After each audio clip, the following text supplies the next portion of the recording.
Hey, my name is Randolph Briley. I am the Deputy Director of Outdoor Recreation for Explore Minnesota Tourism and the coordinator of the new Outdoor Recreation Industry Partnership here in Minnesota.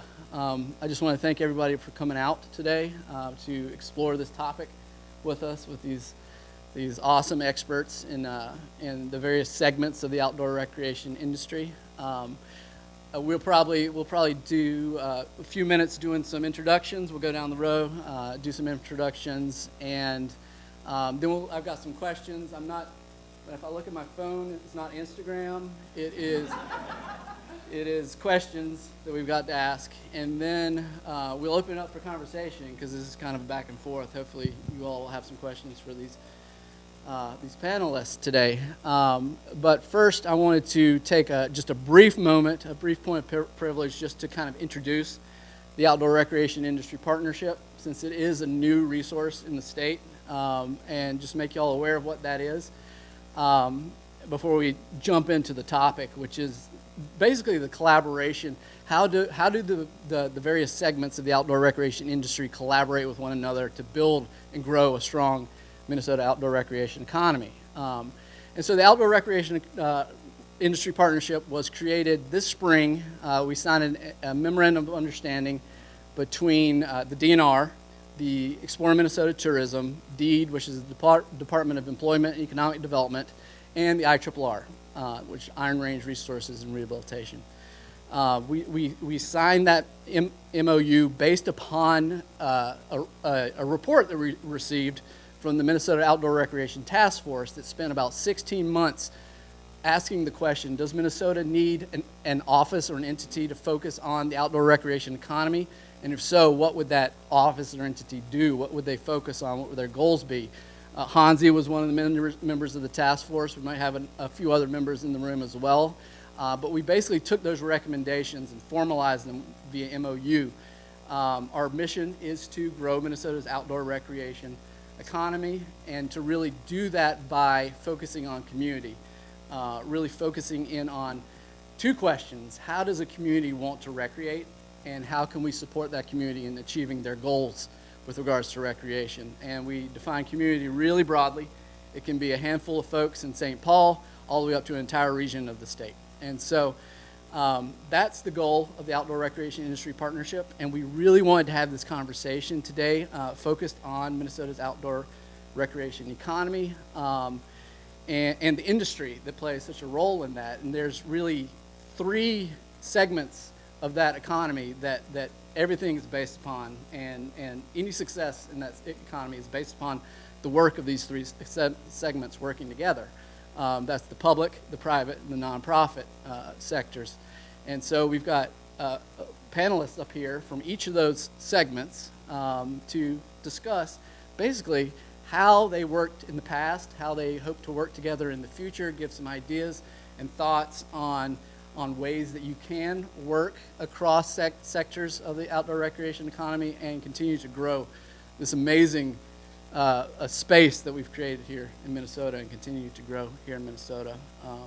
So with that, I'm going to hand it off to Mikaela, and you can introduce yourself and then hand it on down the line, and then we'll get into questions, I think. Sounds great. Hello, everyone. My name is Mikaela Swanlund. I use she, her pronouns. I'm from Minneapolis, Minnesota. I work for REI Co-op. I've been working for REI for 22 years, and I spent most of that time supporting community engagement work in the state of Minnesota, and I'm now on our National Community Advocacy and Impact Team, which is really a way of saying that I support our government affairs work and our corporate philanthropy, or giving, at REI, as well as being a liaison for our relatively new public charity, the REI Cooperative Action Fund, so philanthropic effort there. And I sit on the board of the Northeastern Minnesotans for Wilderness in support of the Save the Boundary Waters campaign. Wow, yeah. So I guess I already sort of introduced myself in the intro, but Hansi Johnson, I was doing the math just the other day. I think it's been about 17 years that I've been working in outdoor advocacy. Before I worked for the Minnesota Land Trust, I was working for the International Mountain Bicycling Association as their lead advocate in the upper Midwest. I also serve on the board of directors for Sportsmen for the Boundary Waters, and yeah, I think as currently working for the Minnesota Land Trust here in the Duluth office, and have been with the Land Trust for the last 9 years, working specifically on projects in Duluth, but then also some statewide projects as well. There you go. Hi, everybody. Can you hear me okay? My name is Larson. I'm mayor of Duluth. Welcome to Duluth. If this is your first time here, we are thrilled to have you. I'm going to be able to talk a little bit about the role of the city and government as it relates to, bring it down a little bit. As it relates to outdoor recreation, I've been mayor for, this is my 8th year. But I really, really, really want to acknowledge and thank that I really can't see people well with this lighting, but we have outstanding staff at the city of Duluth who are courageous and bold and big in doing important things, and I am not going to be the expert to really convey all of that. I'll do the best I can today, but if you see a staff member from the city of Duluth, they are incredible, and just my public thanks to them for all that they do.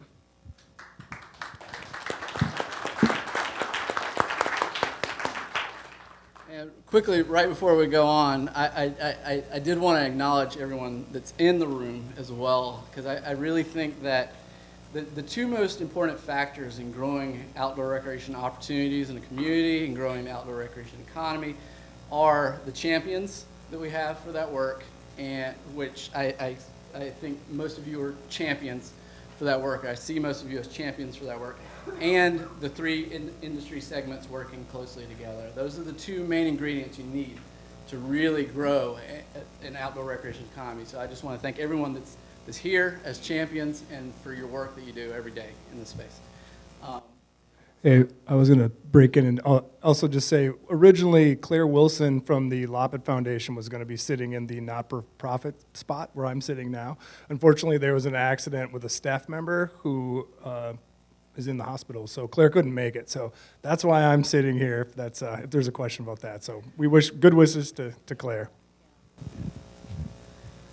So the first question I had on my list is, and this is for anybody in the panel, and we can have cross conversation as well for sure, is what can we do collectively as an industry, public, private, and nonprofit, to grow both participation and participation frequency in the outdoors in Minnesota? Okay, I'll go. Well, a couple of things. First of all, one of my hopes for you in this conference and opportunity is just to connect and hear what's going on. I know we have communities from around the region. Your city is such an important partner. And one of the things that we can do to keep advancing, getting people outside, recognizing how important it is for our health, our connection, our economy, is to really be tenacious about working with your community, your city, and your county as it relates to land use. In the city of Duluth, about 30% of our land is parkland. That's incredible. And that is an absolute opportunity. And so part of what we have really tried to do at the City of Duluth is rely heavily on our nonprofit partners. Many of you are here. You do really important work with and for us. We really try to model what outdoor recreation is and why it's important. And one of the things that I have really appreciated, I was in a position as mayor that I was really inheriting a vision of outdoor recreation from my predecessor, Don Ness, and a coalition of people here who helped get an initial vision going. And then I was tasked with implementing this, essentially $50 million series of investments in a Western Duluth corridor. And the challenge of implementing somebody else's initial vision is that it started with someone else. The fun of that is that you get to put your own spin on it. And so to get back to the question, one of the things that I have found really important and powerful that I have appreciated about this community is that in one of our very first conversations together as I was taking office, we immediately began talking about equity and access. We immediately began talking about, if this is good for my kids, who at that time, I don't know, maybe they were 10 and 12, I don't know, but if it was good for my kids, it's probably good for all kids, and how are we going to remove some of these barriers so that all kids can see themselves getting out and having access. Duluth, I think, is the only city that I know of in the country where everybody is 1,000 feet from a trail. That's incredible. And so how are we making sure that women feel safe and comfortable? How are we making sure that families who don't have bike racks or can't afford bikes have access to get their kids out on a trail on a bike every once in a while. I mean, there's a whole lot we have done to very intentionally build a community of leadership and mentors who can mirror and visually look like the kids we're trying to get outside, to really embrace that, because of course that's also our future funding, is having this next generation of people really committed and connected to the outdoors who want to protect it and invest in it. But I have appreciated that being able to do that and encouraging access. The city can do a few things, but we needed the land trust, and we needed our funding partners. The Northland Foundation was one of the first funders in on something called Bridging the Adventure Gap, and so I think I may have answered the question. I'm not sure. You took all my answers. No, I just would kind of follow that up with just saying, that initial conversation that you mentioned was, for us, it wasn't just with me, it was with all of those different outdoor user groups all at once. I can remember the meeting specifically, and it was just really amazing to be challenged with that question, because I think at that point, as we were coming together with all these different projects, we were very myopic in our sort of own ideas of what we wanted. And you really forced us to open up and think much bigger and much more broadly. And then to kind of take that next level, when I was on the task force and we were actually going around and coming up with the recommendations that Randolph mentioned, somebody, I think it was Aaron Hautala from Cuyuna, actually brought it up, and he was like, imagine if we made a business environment in Minnesota that was so friendly to so many different people that could come here regardless of who they were, what their race was, what their gender was, regardless, that they wanted to come to this state to recreate, how much business that would be if we were known as the friendly state to go out and recreate. And so kind of to take that next level step and really bring it up, I just thought that was such a great idea and such a great thought. So, leveraging those partnerships, both public and private, to kind of start to get that word out and take down some of those barriers to entry and be very prominent in promoting of that and really put the word out, countrywide, that we're open for business and we have lots of great recreation. Yeah, I think my additional notes are just, we have this new partnership, right? So if you leave here today, like we need to convene, and I'm sure all of you have been doing that, but with a new partnership, like it will take all of you to proactively reach out, get connected, stay connected, be accountable. We have to have shared goals. Like we go further together. All boats rise. Like we have to be aligned. There has to be succinct, like storytelling and asks. And I think that there's a lot of opportunity in the policy space. And so that's one area. If your organization isn't already engaged there, like let's talk about what that looks like. And hopefully with Randolph's leadership, we'll have some really things that we want to go after together, like outdoor equity funds. I think that is one that the state of Minnesota should really rally around.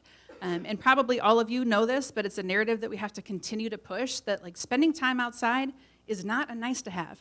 It is an absolute must. Right? And if you know that sitting in your chair, like, are you talking about that around the dinner table, around like every conversation that you're in? So it's just continuing to convene and making sure that you have relationships with those different cross sectors to make the biggest change that we can possibly do. Yeah, that's so awesome, because that's one of our the pillars of our work is better communicating the benefits of outdoor recreation, and it takes everyone working together collaboratively, and just the work that REI has done in the past in this space has been incredibly helpful, particularly with regards to stuff like a potential outdoor equity fund or what it looks like to create more access tools to get to the outdoors. So appreciate your help on that. I'm going to start with you, Mikaela, for this next question. Can you provide examples of how you successfully partnered with other actors across the outdoor recreation industry to grow participation in? Yeah. I'm sure you've got a number. Yeah, that's the challenge, right? It's like when you've spent 16 years doing community engagement work, there's a lot of examples there. I'm trying to think what would be like the most beneficial to share with you all. I mean, really, I'd love to hear from all of you, right? I think like if you're hanging out afterwards, like let's talk about what's worked well for you. For me, the partnership it's unique with every organization you work with. It's about sitting down, finding where you have aligned goals, like what does an effective partnership look like scripting that piece out. Actually, the Lopet Foundation with Claire's team is one of the greatest examples. We have done so many things with them. We've leveraged so many different ways that we can work together, and it's all about really identifying what their goals are and how we can help them meet it. Maybe just like one little nugget of an example is we have an experiences program, right? We run day programs in the Twin Cities area, and so does the Lopet Foundation, but they have a much deeper progression. So it's like a really great practice for us to partner with them where we can bring in with like the voice of REI that recruits a lot of different people to come to maybe your cross-country skiing, entry-level course, and then introduce them to other progression opportunities that the co-op isn't offering. Maybe one other example is with the Met Council in the Twin Cities, they had an outdoor equity fund, and they had counties that were really looking for how to ride a bike classes, but they didn't have the skills or the bikes or the equipment to really run that. So we worked with them to put together a package. Really, REI provides how to ride a bike classes. It's probably our most popular class that we offer. And then through that grant funding, we were able to expand that program into other areas that we've never been before. Was it easy? Not necessarily, right? That meant like we have to go outside of our usual venues. We have to like build relationships with different folks. We have to meet them where they're at. We have to drive further maybe to get there. There's a lot of different costs involved in that. But is it worth it? Like, heck yeah, Are we continuing that question along? All right. So you were asking to pick a specific partner or yeah.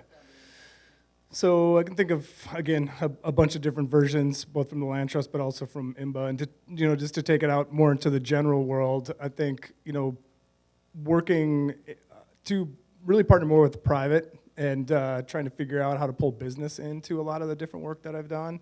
And, I just think of some of the mountain bike destinations I was working on where we were, trying to figure out a way to kind of break these places, like get them out in the open. Cuyuna was one.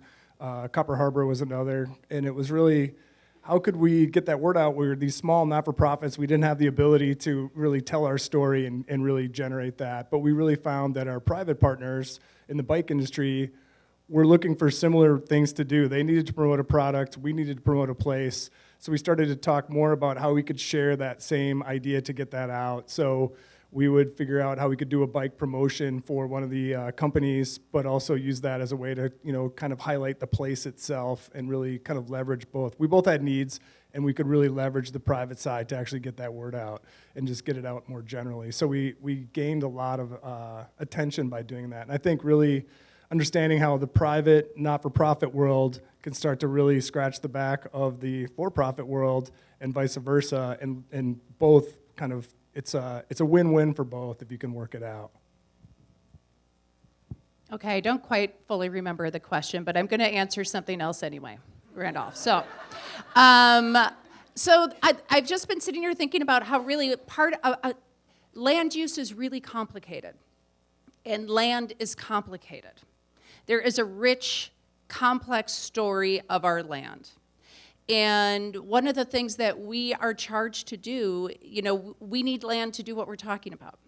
And you have to have people, when you're talking about partnerships and who you can work with, the city has to work with the county because so much of what we do is tax forfeit land. That is an absolute untapped gem in many places. Work with your county about tax forfeit land. You need a policy wonk. If you want to advance this work, you need a policy wonk who can understand, or be at least a conduit of how you build land use, planning, development policy that's reflective of recreation.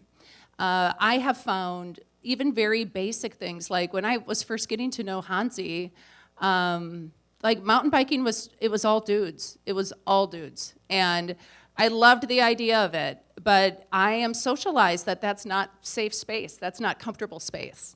Being alone in the woods as a woman is something that many of us are encouraged to not explore because it isn't safe. And so being very intentional about how you're flipping some of those stories, whether it's a narrative about land use and being inclusive with people who historically that is their land and we are sharing their land, but also exposing populations really intentionally. And what we found, and again, this is amazing city staff, we started a Hike Duluth program where we would meet. The city of Duluth actually has 42 creeks. I have a lot of facts about the city if you want them. But we have 42 creeks and amazing parks, right? And amazing trails and all sorts of things. But we started this very loose, informal program called Hike Duluth, and it's intended for women. We would meet at a park. We'd have a historian there to talk about the park and the history of the park. And then we would just walk the trails. And it was bananas. I mean, like 75, 90 women showing up. And I'm thinking, we all know each other. We don't know each other, right? And as somebody who, I need to be outdoors, I need to be on these trails 7 days a week. That is part of how I make my life work. To see and understand so specifically, these were women, they are strong, resilient, confident, here for it. And also hadn't been oriented to, okay, where do I park? Where's the trail? Where's the exit? How do I, and we really need to be mindful of that for people. And so to just simply, sometimes I think we can overprogram and overdo it, and we've done that really well, and we've done that not very well before. But sometimes it's really simple, like, we're gonna work with kids and we're gonna get them paddling today. I would just encourage us as we're thinking about partnerships that sometimes we get so excited about the complexity that we miss the introduction. And to watch and see, every time we've done this with kids, getting them out on cross-country skis or whatever it is, making them see that this is theirs and it's safe space. And that people who are teaching them how to use the trail look like them, and that with Women Hike, it is like, these are just women going for hikes. I mean, I can't describe how simple it is and how profoundly impactful it has been for people to continue to have those relationships. And so for me, partnerships are both about how do we fund things. We need money to do all of this. We need land to do all of this, and we need time to do all of it.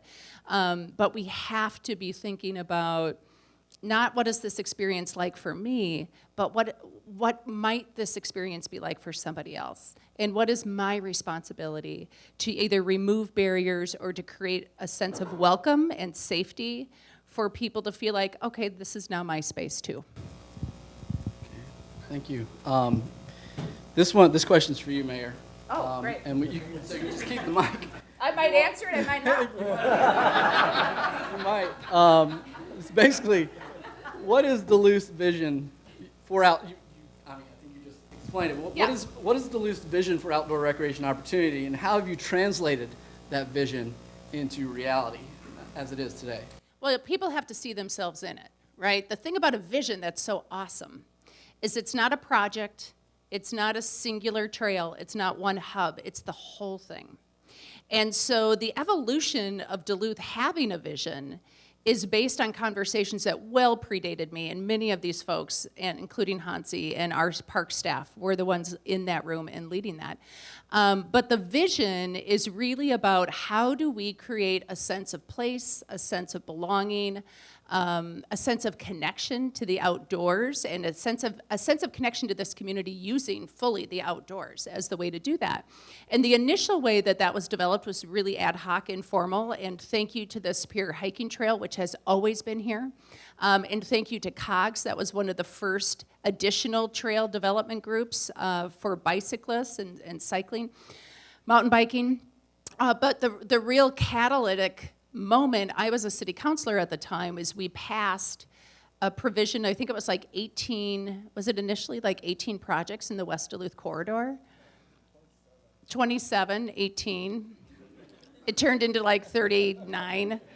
But we actually passed a funding mechanism called the half and half sales tax. And this is why, if you're interested as a city, a county, a group, having somebody who knows and understands policy is important because you have to pay for things. And so we actually, as a city, we pay a half cent tax on food and beverage.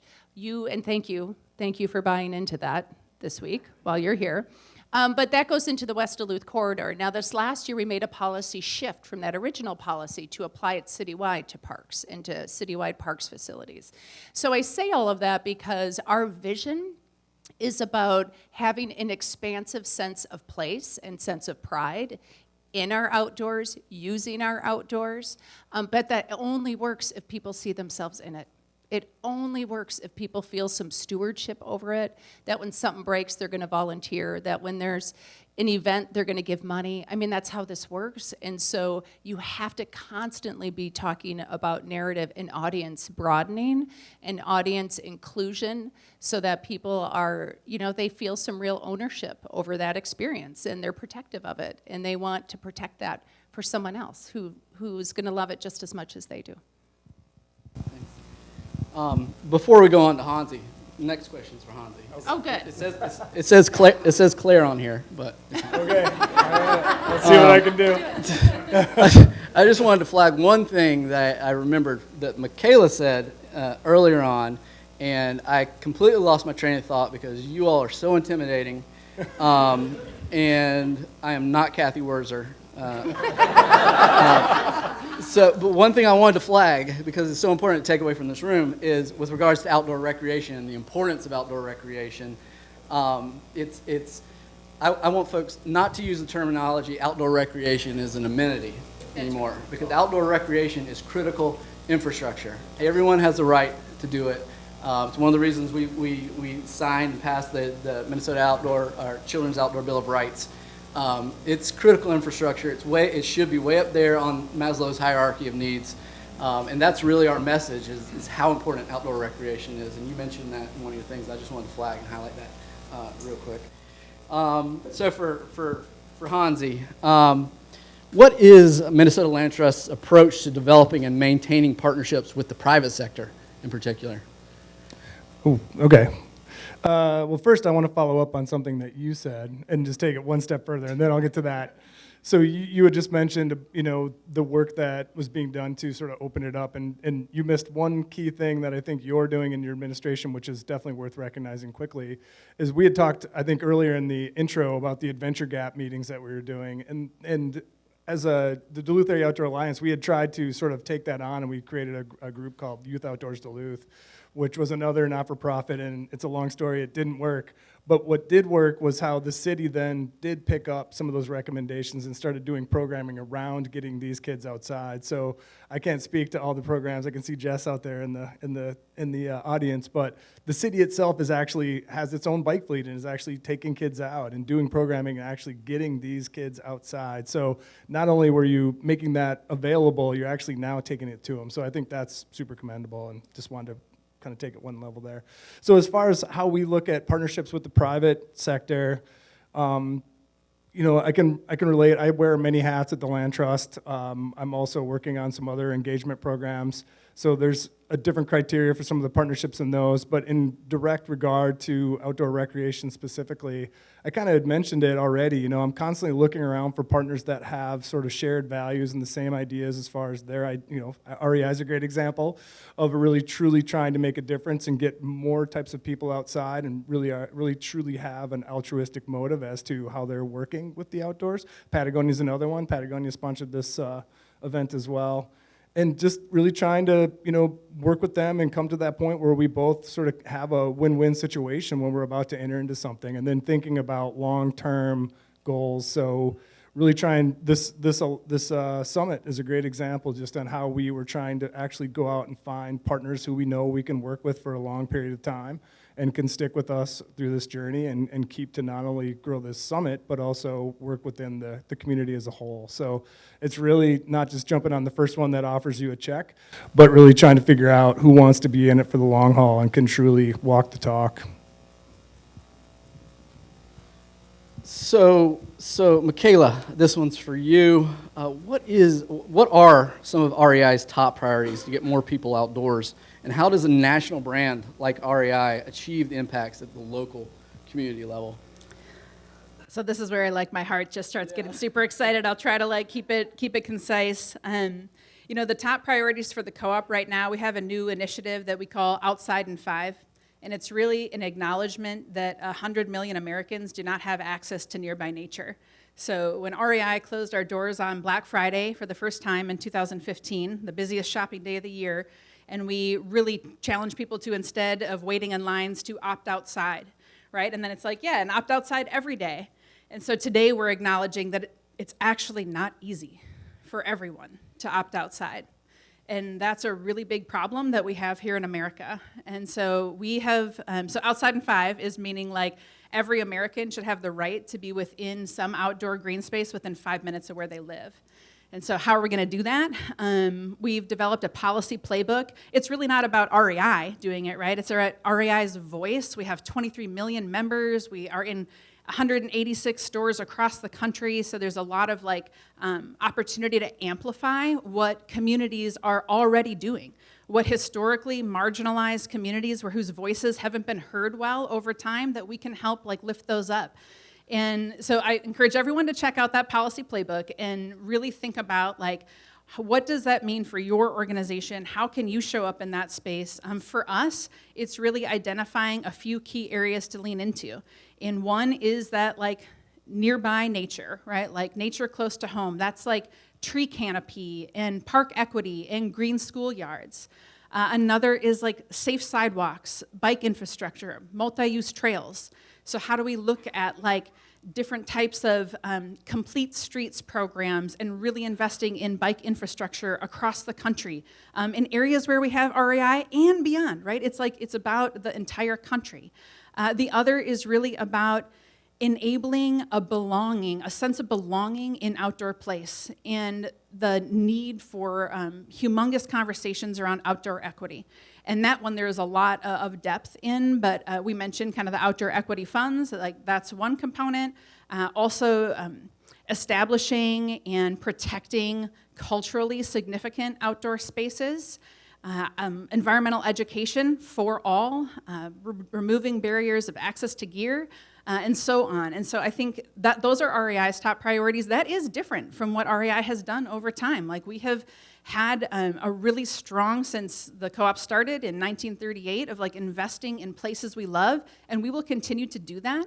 But the shift now, that top priority is changing, and it's really around that outdoor equity piece, and that's sort of the wrapper is around that outside in 5. And again, acknowledging that this is about community-driven solutions, finding what's happening in community and how we can help be a champion for those, bring other folks along with it. And I think that's the ask to all of us, is to look at your own organization, your own personal life, how do you get civically engaged, and then also in the philanthropic space, right? And that's, I won't go deep there, but REI also started a relatively new nonprofit called the REI Cooperative Action Fund. So it's a public charity where organizations, individuals can donate, and that nonprofit is entirely focused on creating a more equitable outdoors. And so that is our top priority. That's our focus right now.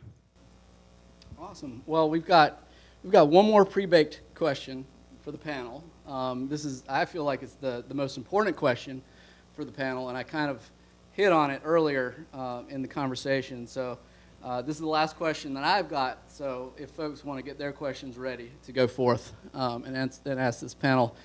But this last question is one of the most valuable assets, probably, in my opinion, the most valuable asset a community can have when developing outdoor recreation opportunity is local champions willing to dedicate their time, their passion, their expertise to a particular cause or action, similar to what Duluth Area Outdoor Alliance did for this summit. A lot of those champions are here in this room, which is amazing. So I'm just curious, how can the outdoor recreation industry, the different segments of the outdoor recreation industry, better support those local champions in their work? Because most of the time they do it on their own time and with their own energy. So how can we as an industry support that? That's my question. Yeah, I can start since I've got the mic here, and then I'll pass it along. That's a great question, and I think there's a lot of different things that we can do. First of all, thank you for all of the champions in this room and continuing to recognize those people. So when you see that happening, whether it's your organization or you personally, giving that recognition is important, and also giving them amplifying their voice, right? Finding bigger ways to make their voice heard, especially historically marginalized communities, making sure that we're elevating those voices, and we should compensate them, right? We should find ways to compensate champions, and that might look different in all kinds of different ways, but we should be thinking about how not only do we celebrate people for doing this, but how do we also make it really worth their time, because it's so crucial for tomorrow's Minnesotans and everyone. So I would just add on to that.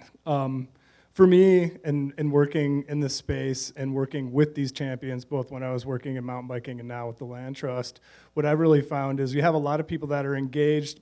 They're so engaged organically, like they get involved because of something that happened in their neighborhood, or they see an opportunity that they want to do, so they charge into it as citizens, but they don't necessarily have the training or the knowledge or the understanding of how to work through everything from even the public process or a planning process. And so things like this summit, whether they're big or small, they don't have to be as grand as a large summit, but just bringing opportunities for people to learn and to give those skills on how to be an advocate and how to be an effective advocate is really, I've really seen, that's when I've seen the most change. When I've seen those people get those, like come to these types of events, meet people, learn things, learn some best practices, learn about other projects that have already been done that they can take precedent from. That's when I see them start to elevate what they're doing. And then I think on top of it, everything you're talking about as far as figuring out how to compensate and support them, specifically different types of voices as well, is just even elevates it even more.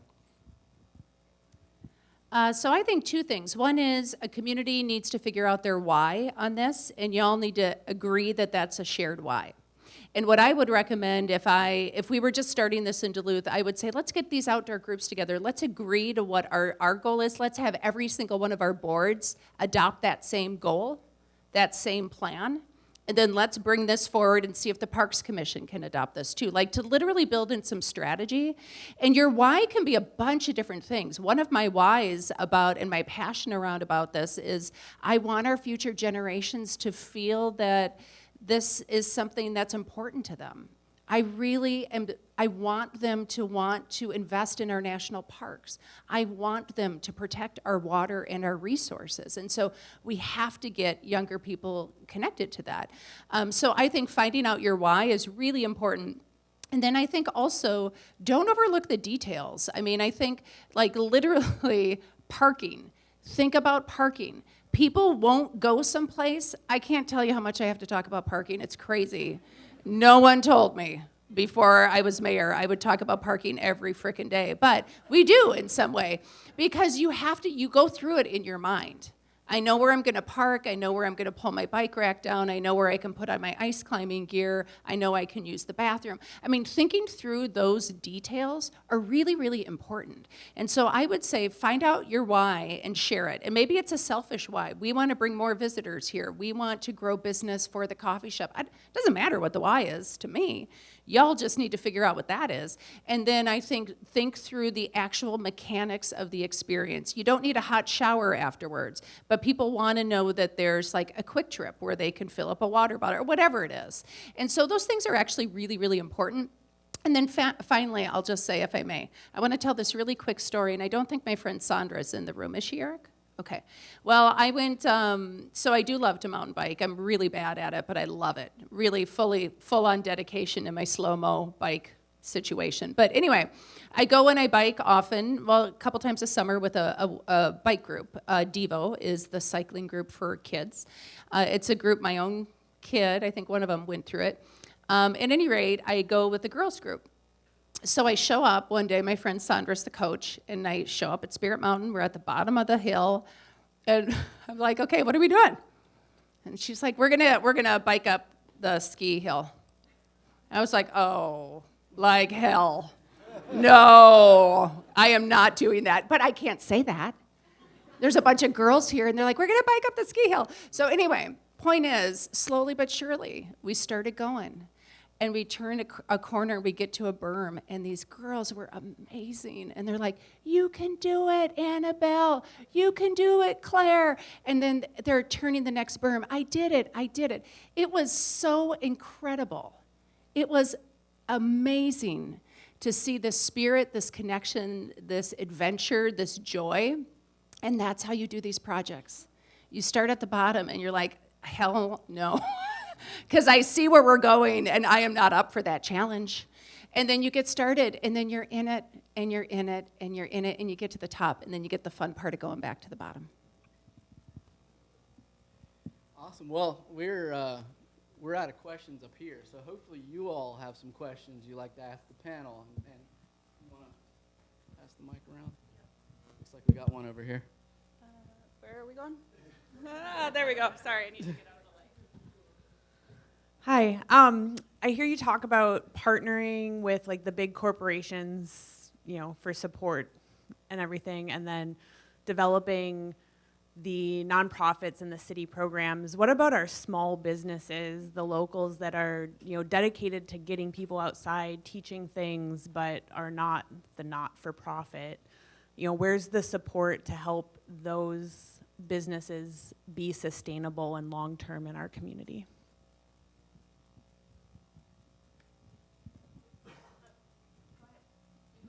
Well, I mean, I'll be short because, obviously I work for REI. That's a nationwide company. I do think like anything that an organization does, no matter what size, like can be replicated on any scale, but it really has to be prioritized within that small business, and probably many of them are doing that. So even some of those same ways, even if they're not a nonprofit, we should still be amplifying those voices, right, and like finding space for them, coming together and having them show up as leaders, right, in that space. Like they're critical voices, and it doesn't really matter how big or how small your constituency is.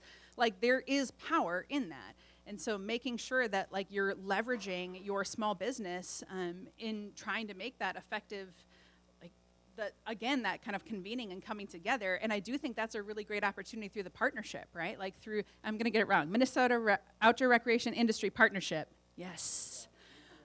Is a great space for like small businesses to come and convene and come together and hopefully like learn from each other in that space too. Anyone else want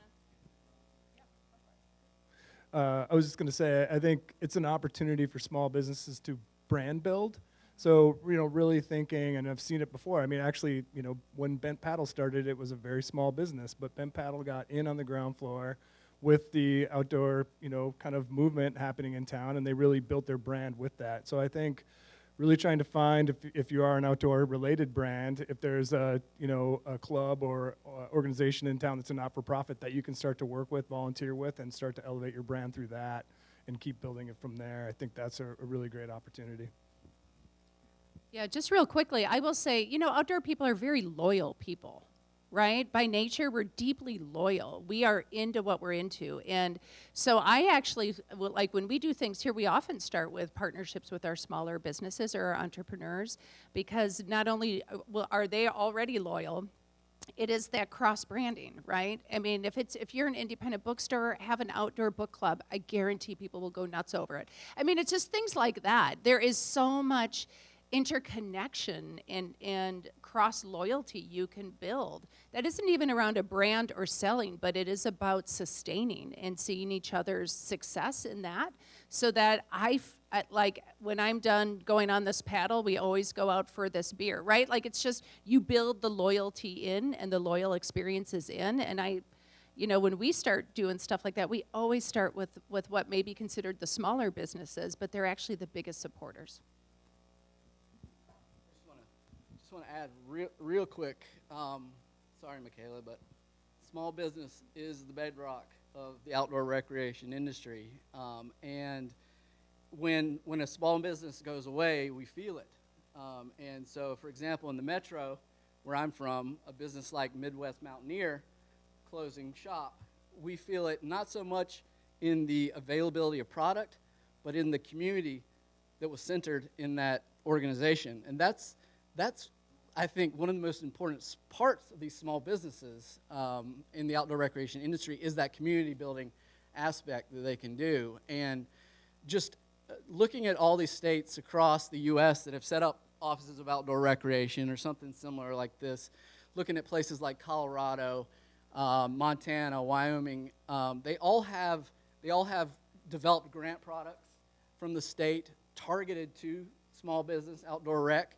And those are tools that Minnesota doesn't currently have that we can work together towards building for the future. And so hopefully that's something that we can put on our agenda to look at these tools, because that's really the goal of the partnership, is to identify exactly what tools that we can create to support the entirety of the outdoor recreation industry across the state.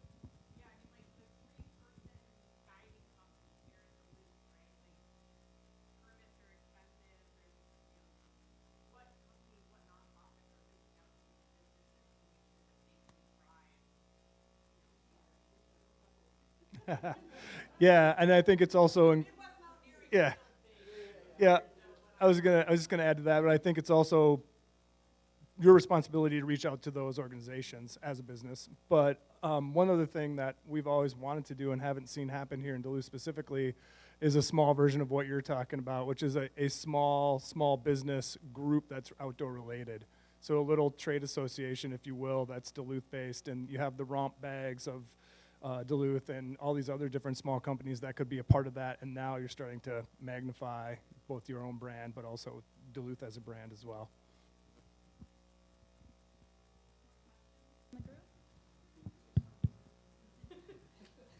Okay, there we go.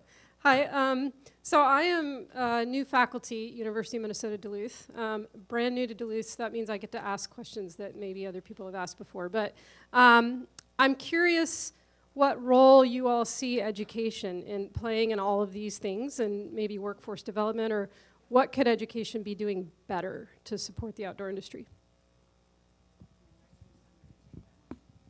I mean, that's really a systems question, which is, I love systems thinking. So, I mean, there's a whole bunch. I mean, campuses have huge footprints, right? So there's a lot that can be done even within the existing footprint that you have. And then, any continuing ed or on or off-site things. I mean, UMD is great with their outdoor program. I rent stuff from them, and personally, I rent equipment from Scholastica and UMD all the time. And so making sure that people know that those, opportunities are out there.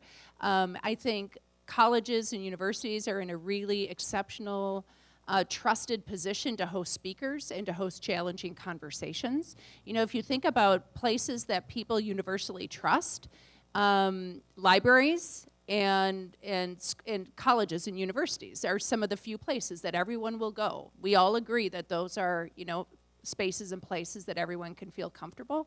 And so to me, that's one of the exciting things that I think higher ed can provide. And then, communities aren't always so great. The other thing I will say is, in our campus in particular, but for people in other communities, use your college as a way to do economic research for you and with you.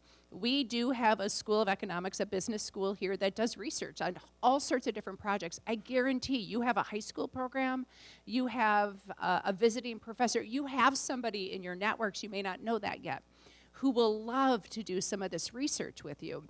And then the other thing that depending on the element and the universe of higher ed that's there, is I think about, look at all these voices and this powerful room. These are advocates. This is so much power that could be leveraged to push the state to do something, right? I mean, our job, what I tell people often is, I can't do the things you need me to do unless you're really loud about helping me get there, right? Even if I'm on your side, I will say to people, be louder, organize louder. That gets the political pressure to move things. And so if you even think about, maybe it won't happen at this conference or gathering, but a future one. What do we want in the state of Minnesota for outdoor recreation, or a tax credit, or an equity investment? I mean, this is a network of lobbyists here too, right? And so there could be some, strategy that a higher ed campus could bring to something like that too. I'll add one thing to that. I think maybe just a couple thoughts on that. One, there's probably so many things that I don't know, but from the education standpoint, bringing it back to the policy piece again, we can advocate for environmental education for all, and we can look at other states and how they're doing that to identify what success looks like and how we can replicate those wins here in Minnesota. And additionally, and I think I mentioned this briefly earlier, but I'm super passionate about green schoolyards. And if you don't know what I mean when I say that, we're talking about the historic kind of blacktop, maybe school in school age probably situations more likely, but it could be true for higher education as well, that we can transform those, right? And they're better for all the kids who attend that school, or grown-ups or whoever, right? Any type of outdoor space improves learning, there's all kinds of research around that. And then those spaces can also be used for community when the school's not in session or not using it. So that's a huge, I think that's an avenue that is really worth leaning into as well. I was just going to say real quick, just one thing. One area that I think education definitely has a role, particularly educational programming, definitely has a role is the workforce, so the future workforce for the outdoor recreation industry. It's a very broad spectrum of jobs within the outdoor recreation industry and a number of skills that are needed, and we need folks that can fill those jobs. We need it to be diversified. We need those jobs to be filled need to be representative of state's demographics as much as possible, and I think the pipeline programs that can be developed between state and educational systems can go a long way potentially to achieving that workforce gap that we might see in the future. Yeah, I was just going to say, I know, just looking at some of the people that are kind of the champions we talked about here in Duluth that have all come through the UMD outdoor program, myself included, and what a strong program it is. And at the same time, I was really surprised at how few students really got involved, especially when we were working with the St. Louis River Corridor Initiative.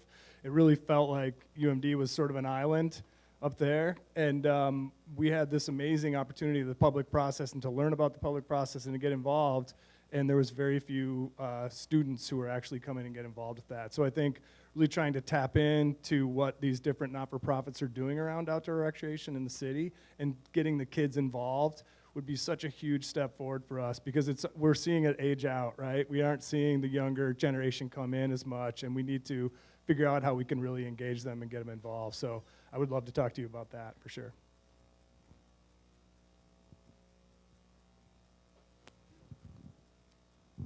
Hi, I am wondering, what advice do you have for a small community who's trying to go from a very gray economy that they historically have been to the more blue/green economy, just promoting more outdoor recreation aspects?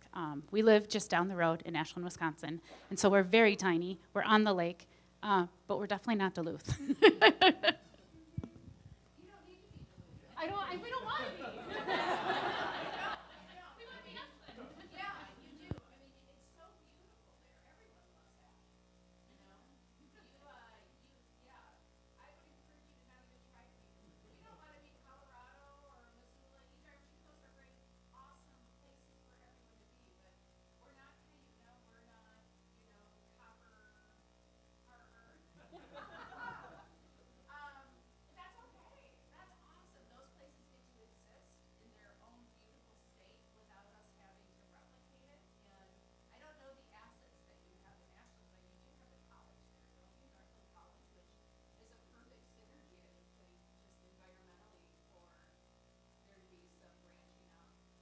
Yeah, I think every community has their own really special identity, right? But one thing I have seen Duluth do really well is convene stakeholders, right? I don't know if it was a decade ago or what, but I remember talking to Hansi, and it felt like this kind of disparate, all these different efforts. But by bringing them together, you're so much stronger. And it's like Mayor Larson said earlier, having aligned strategy and goals, right? So if cross-sector and nonprofit, if everybody is going after the same thing and it's really advocating for that the outdoors is something that makes this place special, let's sell that, let's promote that, There's so much power in numbers, and it's just, I think it's strength in coming together under shared goals. Yeah, and I think, correct me if I'm wrong, but did you just do a big master plan in Ashland? For mountain bike specifically? Yeah, so I think, what really turned it around for us were those larger, higher level plans, and that's exactly what you're saying, is once we had this bigger vision and understood it and the public had gone through that process and had kind of accepted it, it was much easier to move forward with the change and the, the investments and the projects that we did. But also to Mayor Larson's point, just the fact that careful what you wish for. Like I said, I was on the ground working at Cuyuna before it really kicked off, and in Copper Harbor and in Duluth as well. And things really blew up. And I think, having that conversation about what to do when it does blow up is just as important, right? Because I think, I used to call my job the fire starter. You could start a really quick fire in Ashland and you might not be able to put it out. But I think having that plan is what helps with that. And that's where, in some ways, we had to come back to it a little bit in Duluth, was the idea of also how does conservation, land protection, how does that work in concert with recreation? I think that's a big conversation that you could have on the front end that we've had to kind of come back to and are doing a good job with now, but it wasn't necessarily on the forefront right away. So that'd be one thing to consider as well. Can I say one more thing on this? I think also think about how you want to fund things. I mean, clearly you're already working with the city, which is awesome. So the city has to be one of your strongest partners. It just has to. And if you don't have that, then follow up. Let's talk about how you build a strategy in which you have the city be one of your strongest partners. But think about how you're going to fund it. So literally along the way, when we were developing all of this, we had a city contract with the Minnesota Land Trust, who works closely with our city staff. Jess Peterson is here and many others. And we actually funded that relationship, right? Because if it's important, the two things I've learned as mayor, many things, but two of them is that if you want something to happen, you have to fund it and you have to staff it. And that's just how this goes. And what you fund and what you staff will absolutely happen. And so we use tourism tax money, and I don't know what, I think Wisconsin has different levers, I know you do, than we do, but we actually use tourism tax money to fund a position, to fund a contract that helps us get a lot of stuff done. We actually use and collect that tourism tax, and we allocate some of that to some of our parks too. So it's actually one of those tools that we actually use to self-fund some of the things that we all treasure if you live here, but you certainly are here to enjoy if you're visiting. So think also about what is a funding source to keep some of that going, because time is money, and someone's time has to be spent putting all of this together.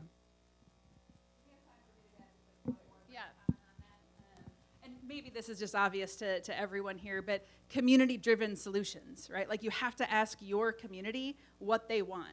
And that way they'll be engaged in a part of it. And if they want it, they're gonna help support it. They're gonna help find funding mechanisms and be excited to staff it. But that is like a really critical element. And when we say like community-driven solutions, that means the whole community. And you have to work really hard to make sure that, again, these voices who haven't always been heard, that you're proactively going to find out what it is they want so that you're really taking that equity lens to the community-driven solutions work, because the outdoor equity piece is economy, right? Like that is what will build that piece in. But without that step, like you risk building something that is not what the community wants, and then you're in a difficult position. So time's up. So we got 2 minutes left, so lightning round. Last question for the panelists, and I'll start off. So as a state employee, we always have to end the meetings with next steps. And so I want to ask each panelist to give the audience a next step that you can think of, like a high-level takeaway from this conversation. So my next step is when you go out into the world and you're messaging the importance of outdoor recreation, talk about it as critical infrastructure, not an amenity. All right, I've got mine for sure. As someone who has worked for so long in a partnership space, you can talk a lot about like building partnerships and what does that look like, but you have to internally set goals and prioritize partnering. So what does that look like? How are you going to storytell that? Like what are the key performance indicators around partnership? It's a more like nuanced space, but if you don't like write it on paper, like what that looks like, that partnering is success and you build time for it, it won't happen or it will get deprioritized. So I think that's my like takeaway is going back to your organization and really thinking about what does partnership mean to our organization? What are the goals that we're going after? And literally write down what is that partnership strategy, what are the goals, how are you going to measure success so that that work continues in the long term, because that's how you build trust-based relationships.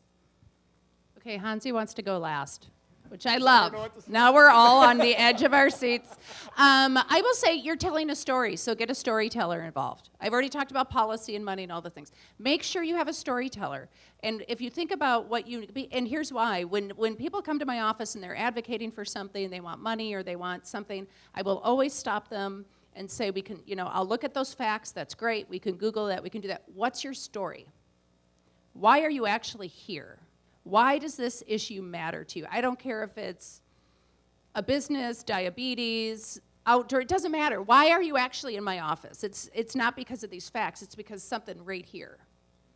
And so you're telling a story, and make sure you got a storyteller with you, someone to take photos, a journalist, a college radio reporter. Like, start collecting those whys and those moments, because it's the story that gets you and your residents and your tourists to come back and to keep talking.